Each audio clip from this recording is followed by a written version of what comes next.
A December to remember, and we're still only a few days in. This is the Pick Six podcast with the Omaha World-Herald alongside Sam McKewon and Tom Shatel.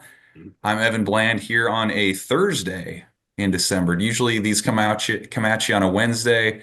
Nebraska had signing day on Wednesday, along with about 15 other things that have gone on this week. And guys, in an alternate universe, we might spend time talking about the Iowa game last week, but it really feels like that was about 2 months ago, considering everything that's gone on with Nebraska here in the last few days. Yeah, that's way in the rearview mirror for sure. It would have helped if they'd beaten Iowa to get to the bowl game that we all wanted to go to in Florida.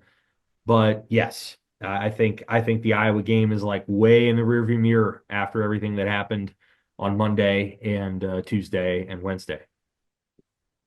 What you think about, I mean, everything that's gone on since then, as we're recording this, Nebraska's had 10 players that have gone in the portal since the very end of November. There's bowl speculation. They've they've hired a new full-time offensive coordinator in Dana Holgerson. They're looking for a new defensive coordinator in Tony White. Terrence Knighton, the D-line coach, is moving on as well. Just so many things going on right now. Let's start with the coaches, though, guys. What's the bigger deal in your mind? Is it Nebraska securing Dana Holgerson for the next couple seasons, or is it Tony White moving on, Terrence Knighton moving on, and sort of the uncertainty that comes on that side of the ball? Oh, I don't mind these guys leaving. I mean, I thought, Tony White when he got here was on his way to somewhere else. I'm sure Matt Rule has known that and has had a list the last 2 years. He could have left last year. So, um, Terrence Knighton, very popular, good coach. They'll find another one. I mean, this is again. He put his staff together on short notice 2 years ago. It was never going to be uh, the staff that's going to be here forever. And you know, I know it's easy to kind of freak out, but this isn't the Osborne staff that was there for you know 25 years, whatever. It's just a different world we live in now. People are more fluid; they move around. Being a college football fan is it's it's tough duty. You gotta be resilient, and you better get off social media for 2 weeks because you're gonna lose a lot of players. You're gonna lose coaches. I just saw Mark Stoops is all pissed off. He lost his receivers coach. Well, guess where that guy's going? He's going to Nebraska. He lost his top receiver. Guess where he might be going? To Nebraska. So just you got to put on a helmet and just hide in the corner, hide in your closet, come out in 2 weeks and see who's there. Yeah, I mean, I think Holgerson holding on to Holgo is a much more important thing. That's not a knock on Tony White. I think he did a great job at Nebraska, and he leaves a tough act to follow. But Nebraska needed to find a way to score more points and to have a more consistent and cohesive offense than it had. And Tony White did a very nice job here. He works for a defensive head coach in Matt Rule, so you have to count that in and realize that that's part of Matt Rule's baby is that defense. And he said it a couple of different times yesterday, we're going to play great defense. And what he was saying is that's just part of the core identity of the program. And I think that's probably right. So Holgerson is somebody who I think can come in and really help Nebraska find a way to score points and be more consistent and develop Dylan Raiola and all the other things that need to be done, because that's the thing that was lacking over the first 21 games of Matt Rule's tenure. The defense was pretty good. Was it Tony White's calls? To some degree. Was it the 3-3-5? To some degree. But I think it was a lot of it's the culture that Matt Rule brought to the building and instilled in everybody. And I believe Matt Rule when he says Tony White wanted to get back closer to home, his family from the Tampa area. And so, he wanted to get an opportunity to coach down there. I also feel like no matter whether he stayed or went, Nebraska's defense is going to go through sort of an overhaul that was coming either way this offseason. And the reality is Nebraska's offense has to get better because I have a hard time seeing at this moment Nebraska's defense being as good as it was in year one and potentially year two. Although it wasn't as good in year two as people think it was. The statistics were what they were, but the defense only faced 58 plays a game.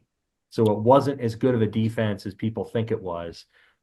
It was a decent defense, but not a great one, based on its yards per play allowed.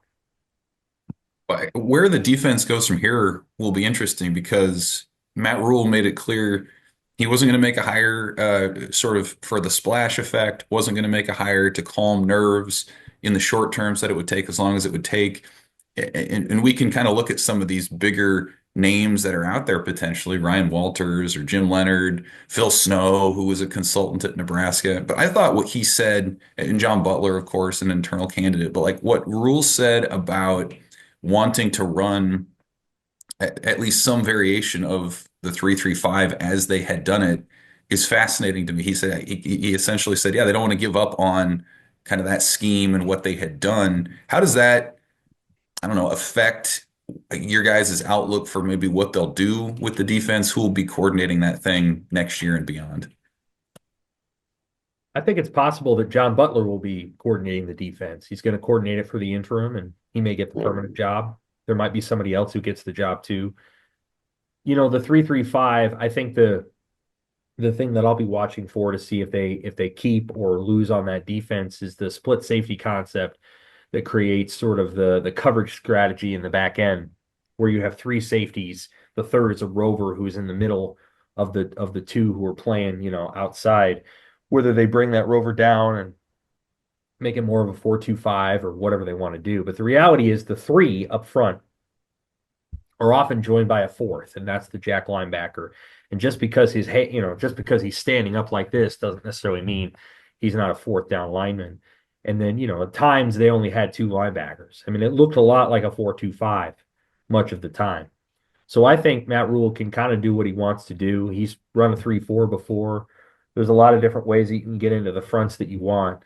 And I'm not surprised that I think what he's saying there is I don't want to go to Iowa's defense. Iowa's at 4-2-5, 4-3, four down linemen, all the hand in the dirt, four-man rush, cover two. He doesn't want to do that. He wants to be multiple. He wants to be aggressive. So I think that's mostly what he means. And I think John Butler can fit that.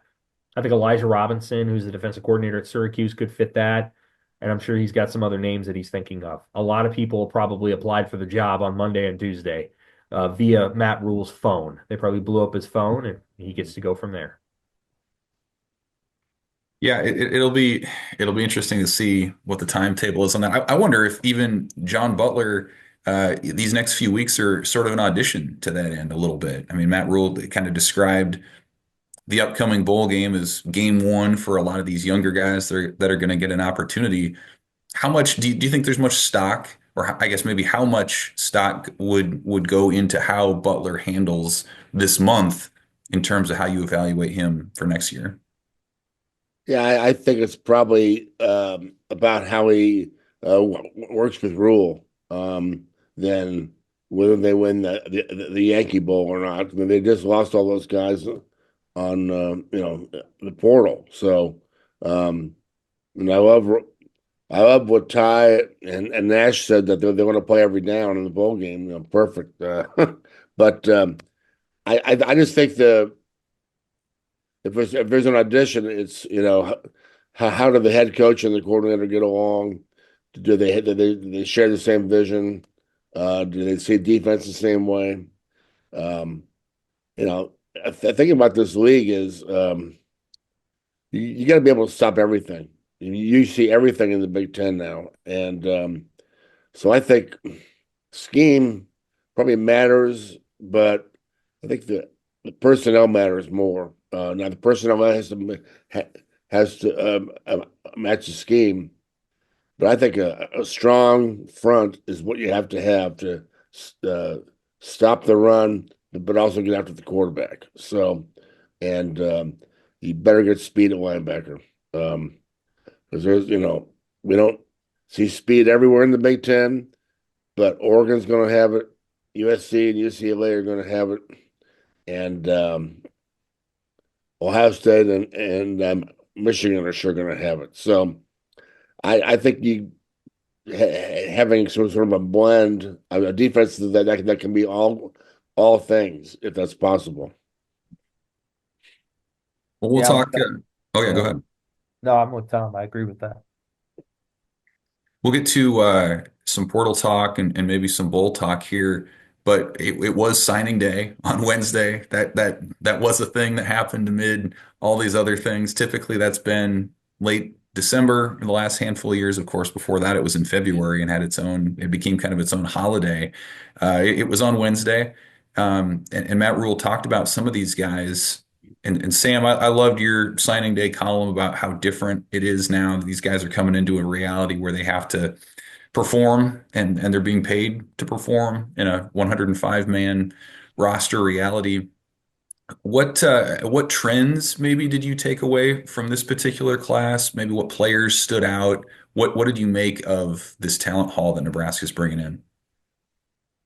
Well, just to outline the column, the reality is these guys have about 2 years, maybe 3 sprints, in order to make an impact.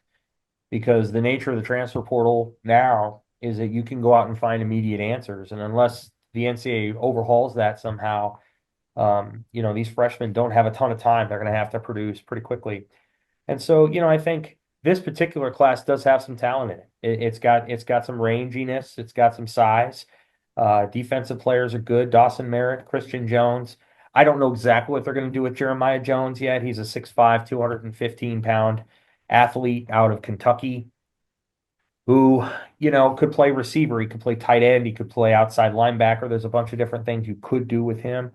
I'll be curious to see what Nebraska chooses to do with him. I think they've got some good defensive linemen in Malcolm Simpson and Cade Peachak. It's a good group on defense. On offense, a couple players stand out. Jamarian Parker stands out. Isaiah Mosey, who you wrote a really good story, stands out. And then Cortez Mills, the guy that they flipped from Oklahoma on signing day, really stand out in terms of skill players. I think those are guys that could come in and play right away. All have, Parker is a home run hitting running back, a really good player who kind of just shut down his recruiting after he picked Nebraska. I think he probably could have gone back out and got some offers, but didn't want to do that. Mosey is a run after the catch guy, and then Mills is kind of both. He's a run after the catch, but he can also high point the ball down the field. Mills is one of the best receiving recruits that Nebraska's had in a long time. And the reason I say that is because, a lot of receiver recruits that are highly rated today are like 6'3" and 6'4". There's nothing wrong with that. But a lot of times they're ranked that based on their projected ability at the collegiate and at the professional level. And Mills is just a really, really, really good 6'1", 175-pound receiver. Much like Ja'Cory Barney, he can come in and play right away. You don't have to change his gait. You don't have to fix all these other things like you do sometimes with a 6'4", 210-pound guy. They can come in and play right away. Tom, any impressions you want to add just about the class or guys that stood out? No, just impressive that the a lot of the guys uh, stayed with Nebraska, and but I guess my eyes now lean toward the portal first, and I hate to say that, but I wish there was a way to get the signing day away from the portal because the recruits deserve their own spotlight, and I don't feel like that they get it right now. Coaches are leaving, portals everywhere, players are leaving every day. Fans are probably more into the guys leaving and and kind of wringing their hands than they are being excited about a lot of the recruits. I mean, it used to be giant holiday in college football. Um, you know, uh, uh, a big celebration. I don't feel like it isn't right now. I don't. I feel like it's for some people, sure it is, but I don't know when the perfect signing date is. Maybe it's still February. maybe it's August or June or maybe but I feel like it might get lost in the summer. I don't know. Um, maybe we go back to February. I don't know the perfect date. I'll add this too. Like I was impressed, and I thought this class was a sign that the the things that decide recruiting battles are changing. Like you think, I mean, Nebraska flipped a guy from Alabama, they flipped a guy from Oregon, they flipped a guy from Oklahoma, they flipped a guy from Kansas, and they held on to a guy in Jeremiah Jones who was getting late offers and had a late push to go elsewhere. I mean, they retained or turned all of these guys, and you just don't see that. You haven't seen that in sort of the previous traditional recruiting model. So some of that I think you can attest and attribute to Matt Rule. Some of that is certainly NIL and what 1890 has done for Nebraska. Matt Rule mentioned it in his press conference, like Nebraska has resources, and because they have resources, people want to come play there.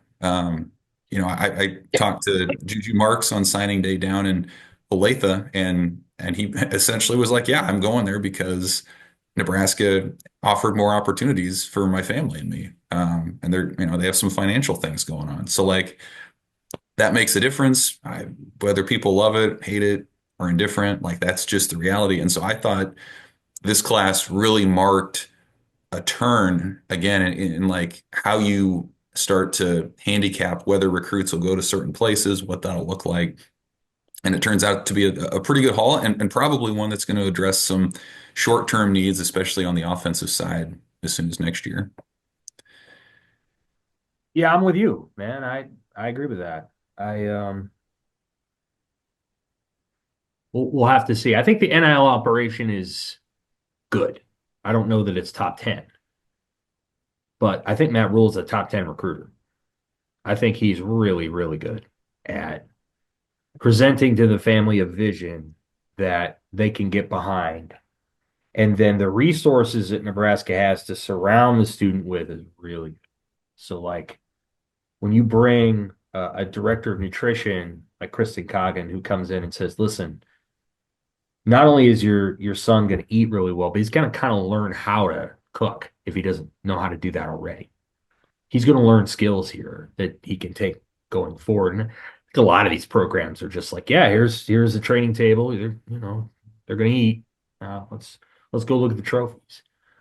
So I think Nebraska does a pretty good job of holistically presenting a vision, and I think that's not attractive to everybody. But you talked to Dawson Merritt yesterday, right? Yes, You can see why it's attractive to him and his family. no doubt. Yeah, I I mean, mean, that's a polished kid right there. no doubt. Yeah. And he mentioned, I always like to ask guys like about their recruiting stories. And he's like, I went to an SEC school and just pretty much sat in the stands. And they're just like, hope you're impressed with the atmosphere. Like Yep. that was kind of what it comes down to. Nebraska is so much more intentional. And I think the other thing that we saw in the wake of these coaching moves was Nebraska's strategy of like not having one primary recruiter necessarily, but saying, hey, here's like 8 people that we want you to get to know, from the strength training folks to sports science to Yep. nutrition to your position coach. Like, I think that's something that's maybe somewhat different that Nebraska does that really helps them weather these changes that have gone on as well. That's all Rule's vision. That's what makes him a really good recruiter. Like now that's not for everybody. There are some guys that are like, no, I want my position coach. Yeah, I just want to come here because this is where I want to be and I like the look and all that. But Nebraska actually wants the guy that you're talking about right there. And as I read your story and listened to Dawson Merritt, I'm like, Dawson Merritt's that guy. I read your story about Isaiah Mosey. He's that guy, Oh, no doubt. right? Um, you can just tell the guys that want to be, Caden Vermas, he's that guy. He was Christian texting Jones. people on Monday and Christian Jones. Oh yeah, Christian. Like, so the part of it is they're getting a kind of player. And Bo used to talk about that too.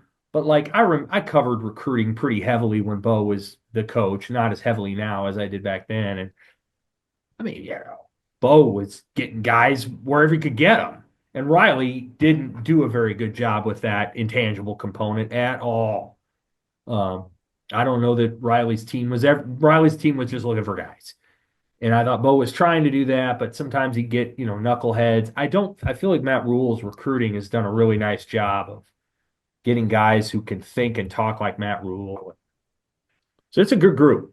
I think it's a very good group, and we'll see how it pans out.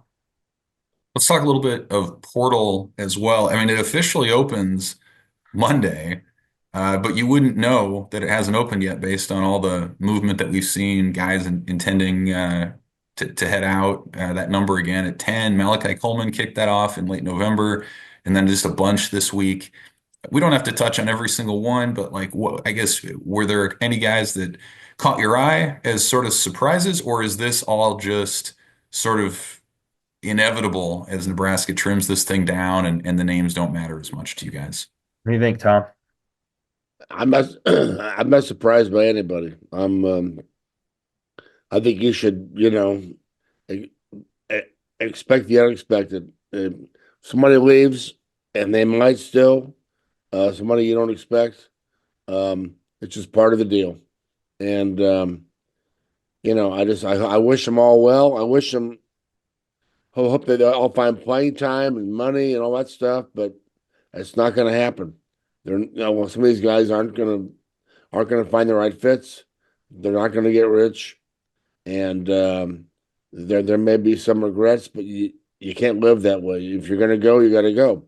Um, but I kind of harken back to last summer and all the interviews we did in the off season with the the people on rural staff talking about their retention and all the things they want to do to keep the guys here, and that they'd probably do it as well or maybe better than anybody in college football in terms of the stuff that the players get and all the attention they get. Um, but you can't keep everybody. You could try, but um, one thing about Rule, I think he's a pretty resilient guy when it comes to that. I think he knows what he wants. He's very organized, hands on. So I think something what like Tony White leaving was probably expected. If not, I'm not saying they agreed for him to move on. I'm just saying, Rule was not caught flat-footed by that. I think he had a list. He knows what he wants out of a defense. He knows who he's probably going to hire, and so I think the same thing is going to be with the players. They'll be very classy about the guys who leave, but they'll be on to the next one. And so I think this is a major operation they're running, and I'm not sure I answered your question, but I just think you got to be resilient. So if you're a fan, you got to take a punch and move on. And that's just the world we live in. And I really hate to say it, um, but a lot of these recruits who signed, who knows if they'll be here in 2 years. And yet they got Ty Robinson back. They got Nash back. They got a lot of guys came back. So not everybody leaves. So I think it's a good place to be. Like Sam said, it's you can learn how to cook. That's your thing. Um, but you can learn how to play football too. So I just think it's just the world we live in, and I think people are fascinated by it. I think fans see it as like free agency. You hate to lose somebody, but boy, you know, I wonder who will get. It's like um, you lose Malachi Coleman, but if they get this receiver from Kentucky, well, he's got stats. it's like a shiny new toy. So that's the era we're in. It's kind of exciting. It's kind of depressing, but it is what it is. Yeah, I mean, I think there's guys that if they left, it would not be good, right? So a couple of years ago when Wandale Robinson left, that wasn't good. And if Ja'Cory Barney left, that wouldn't be good. They want to keep Ja'Cory Barney. So there's players who could depart at this point, and that would be a cause for concern because you have to replace them, or they were talented, productive players. So Nebraska has to be mindful of who they need to protect in that process. Revenue sharing is going to be really interesting because once it comes into play, you can sort of adjust and generate how much a player gets paid out through retention bonuses, right? Like, well, if you decide to stay, this is how much money you're going to get for this year or this year. Like, the longer you stay, the better off that's going to be. And is there going to be, buyout numbers figured in and severance payments if a team doesn't want to keep you and things like that. I mean, it's going to be a really varied and interesting process that the teams go through because everybody's going to have to manage that. And I think Matt Rule knows that. I don't think we know all the parameters or guardrails yet. I'm getting tired of saying the word guardrails, but at some point we'll have some sense of it. And then I think eventually we're going to end up at a union. I don't know when, 4 or 5 years, maybe earlier, but we're going to end up with a union, and it's going to be collectively bargained, and you're not going to be able to transfer more than once. Like the whole like, hey, everybody can go wherever they want every year. That's going to be gone. That's the coaches don't like it. They don't want it. It's not good for the players. It maybe works in basketball a little bit better than in college football, but in college football, it does not work. It takes too long to develop players for guys to move around to 4 different teams in 5 years. That's not good. And schools are using it to run kids off. I don't think Nebraska's doing that, but other schools are. And so I think you're going to see the unlimited transfers collectively bargained out, which, by the way, it is in the NFL. You can't just go where the hell you want every year. Patrick Mahomes doesn't go to the highest bidder like every season. That's the way that works. There's a contract. So I think you'll see the same thing in college football eventually. And it'll probably be better when it does.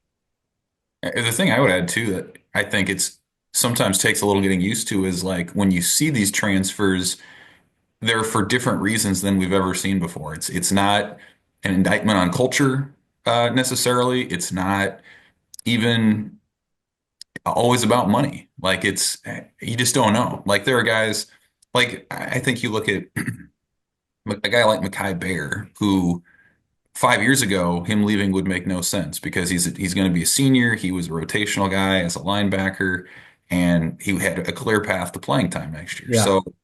So whatever. Maybe it's money. Maybe it's something else. It's there are just so many more factors that go into play here than we've seen in recent years. And I think the other thing too, like it's just tougher, as Tom said, it's tough duty to be a college football fan or to have a favorite team because you barely get to know these guys and they move on a lot of times. I mean, James Williams was like one of the darlings of this team this year. He was an example of development, and he had a good personal story, and now he's gone. And so, like, we're not gonna know about the rest of his story, and he's gonna go somewhere else. And you wish him the best, but like, it's harder, I think, to be a fan and relate when guys are coming and going as quickly as it is. And I don't know what you do about it. Maybe the union thing's the answer in a few years, but it just feels like it's harder to be a fan. It's harder to relate to players even than we had a few years ago. Yeah, I don't think the media is going to allow anything but a union. And I don't mean to indict us here, but like the reason we are where we are right now isn't just because the system was unjust against players, which we can argue that it was, but it's because of social media. Like the players have an outlet to now speak and they want to do what they want to do. And every single time they don't get to do what they want to do, somebody's coming in from the national media and indicting a program for an unfair system. Like this thing's just not going to stop until we get a collective bargaining agreement. It's really not. Like the House settlement's going to get settled. But when it went in front of a judge, there was this argument of like, well, how could you possibly create a scenario where collectives can just sign people for whatever they want, and they don't have to pass a smell test. And that was the immediate reaction that everybody had. Like, until we get a collective bargaining agreement, until there's a union in place, I just don't feel like the coverage of this is going to change. And it's going to put constant pressure on the universities to be like, we have to do whatever, the player says, until that union comes into place. And then they'll be like, now it's the union's problem. So next year you're going to get revenue sharing, and somebody's going to screw it up, or somebody's going to do something that the players don't like, and the media's going to go in and investigate that, and they're going to say, well, this happened and this happened and this happened, and that's not fair. There's just no way to put the toothpaste back in the tube at this point. Uh, Right. I think it's got to end with a union, because that's the one thing that's like, hey, we have a union now. So the union can decide this and they can figure it out. And then that way the players aren't constantly, because you notice in the NFL and in Major League Baseball, they don't run to the media with their contract woes. They go to their union rep, which is probably what needs to happen. Hey, one more on the portal. Hey, give me maybe your top position or two as Nebraska starts to actually shop the portal and potentially add guys. What's a position or two that you think would benefit the most from some quick talent infusion? Wide receiver and pass rusher. Cosign. Okay. Yep. Those two. Maybe backer, because they lost Mekhi Bear. So who do they have coming back? Stephon Thompson gone, Javen Wright gone, John Bullock gone, Mekhi Bear gone. They have Vincent Shavers. That's about it. Yeah, they're going for a linebacker. So a couple of those. But pass rusher for sure. For sure. They're yeah. I mean, they just lost all of their best pass rushers, in my opinion. I mean, and the defense is going to look totally different next year, as Yeah. you said, like along the front line, the linebacker group, and we'll see about the defensive backs. I mean, we still haven't heard what guys like Sierra Wright are going to do, or Malcolm Hartzog could move on. He could go, to the next level or whatever. Like there are a lot of moving pieces there too. Uh, so I guess we'll see how that plays out. Um, Hey, let's talk little bowl predictions, quick, guys. Okay. Is it a given that it's the Pinstripe Bowl, or how do you guys kind of shake out Nebraska's bowl prospects here? We'll find out on Sunday where they go. Yeah, I mean every outlet is saying that now. So yeah, that's probably where it's going. I mean, I'd probably put at this point, I don't know what would change. So, because we're only a, a few days away. So, Nebraska and Boston College, does that float your boat? I guess that's what it's going to be.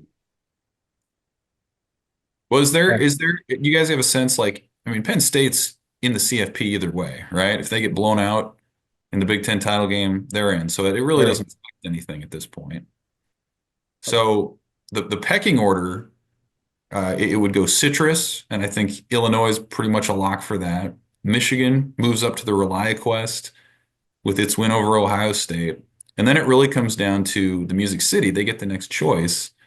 And it seems Iowa's destined for that place. I spoke with someone, the executive director at the Pinstripe Bowl, and they said, hey, they're not interested right now in Rutgers. They're not interested in Minnesota because those two teams have been there the last two seasons. And Iowa was there in 2017. So I think all those tea leaves do point to Nebraska being in New York City for Christmas, hanging out at the Rockefeller Center and Radio City and all that. So I don't know if that's the case. Does that generate excitement? Does that generate momentum? And it's not a warm weather climate bowl. So Nebraska finally gets back and they get to go up to the snow. What do you guys think of that? You excited to go to New York, Tom?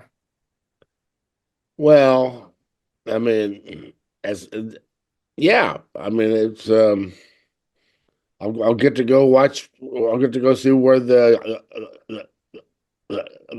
Dodgers celebrated on the mound. Yeah, I Ah, mean, um, yeah, it's somewhere different, but the matchup isn't ACC. I think that the Big Ten needs to kind of, you know, Look at some of these bowls they have. Excuse me. And they did have a couple out west. Um, it'd be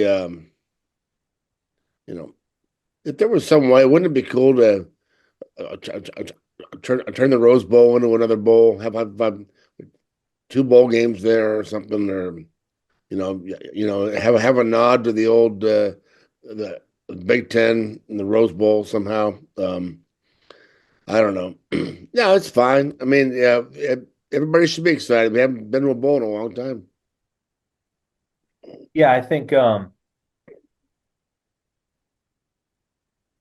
I really don't understand if Nebraska's not able to go to the Music City Bowl because Iowa needs to go there, whatever.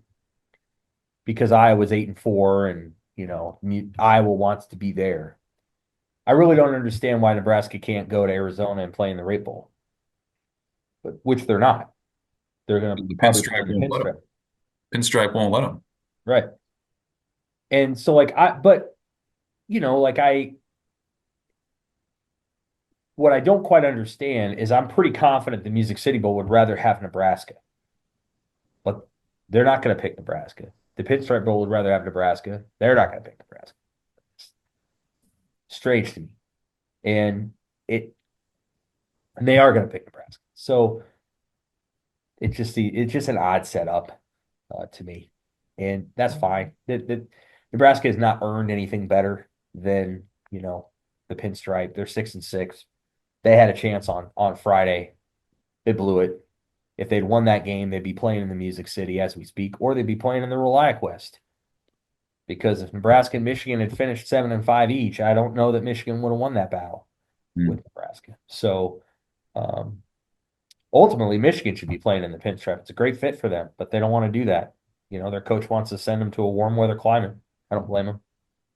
I don't blame them for doing that. I mean, how they won that game boggles my mind, but they did it, and they deserve a lot of credit for having done that. And so to the victors go the better bowls, so to speak. Go to picks. Speaking of victors, Yeah, let's do it. Nebraska volleyball, they're going to win their two matches this weekend. Men's basketball plays at Michigan State. I don't think they're going to beat Michigan State. We'll see. Nebraska women's basketball plays at home against Minnesota. So there's that. All right. Evan is ahead by 5. He's 107-51. He had a good week last week. I'm at 102-56. Tom's at 98-60. So Tom's got to make a comeback here. Now, when I sent you guys a list earlier this week, I did not include some of the other smaller ones. Do you want those to be included? The smaller championship games. Nah. Okay. So those smaller championship games are Western Kentucky at Jacksonville State, Ohio, Miami, Ohio, and Marshall, Louisiana. Huh. I don't know who's going to win those games. Logan Smothers is the backup quarterback at Jacksonville State, for anybody who cares. that's right. First one, UNLV at Boise, the Mountain West Championship winner is going to go to the college football playoff. Game is at Boise. It's at Boise Stadium. Boise. Yeah, they have the best player. They're at home. Boise, Boise, Boise. For me. Tulane at Army. Well, is it at Army? Let me make sure. Anyway, Tulane Army. Well, Tulane's coach is going to North Carolina, so I'm going to go Army. Is he? That's who they're targeting. If they're targeting, that means he's ready to go. This game is at Army. It's at Army. on the Hudson River.